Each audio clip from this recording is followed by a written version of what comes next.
Is there something with journaling that you've learned about yourself or the way you think? Yeah. The biggest thing I think the takeaway from that is really the eliminating the distractions and that no expectations part of being open to actually letting your mind kind of run through all the possibilities and not holding any expectations on that ideation process.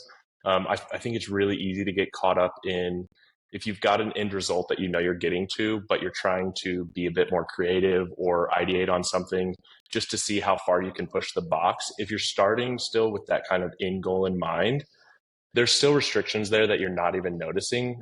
So really trying to be as free form as possible and let yourself just let stuff flow out. And the journal almost works as it's going to capture all the good ideas, but it's also kind of a trash can, if you will. You know, there's most of that stuff that goes in there is going to get thrown away, and you have to be okay with that. And that is eliminating those distractions, I think, allows me then to take that approach on non-journaling activities, or when we're actually having meetings or I'm working collaboratively with people. I'm able to kind of get into that mode, eliminate the distractions, and that also then helps the person that I'm communicating with or collaborating with, allows them to feel a bit more comfortable and feel like they can kind of drop those expectations, drop the barriers, and just openly let the ideas flow. And then work our way backwards, reel it in a bit, land on something, highlight that. But still just trying to be as unstructured as possible early on. I think that's definitely the biggest takeaway for me.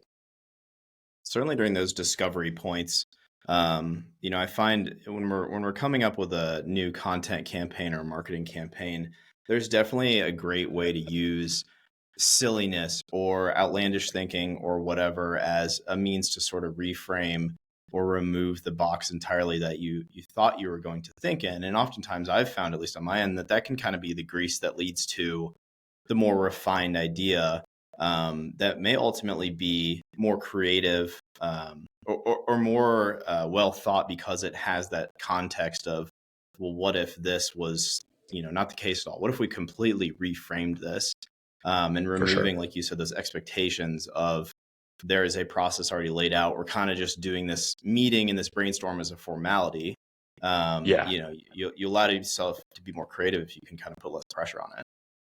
Yeah, getting out of the everyday motions and allowing things to kind of flex and adjust and think about things ways that you may not think about on your own. And I think that's the other side of the journal that I come back to all the time is I like to like go back even like a month or so to an older journal and things like that, and you start reading and you're like, what was I even thinking about? But there's always those little nuggets in there that you find. And you're like, man, that was a good one. Why have I forgotten about that? So like, there's going to be those kind of wild, outlandish things that you may not want to share publicly. But I also think by sharing and bringing those things into a more professional space, or just like bringing those into a meeting, you then kind of drop all of the formalities, and like I said, other people then start to kind of feel open to thinking that way too.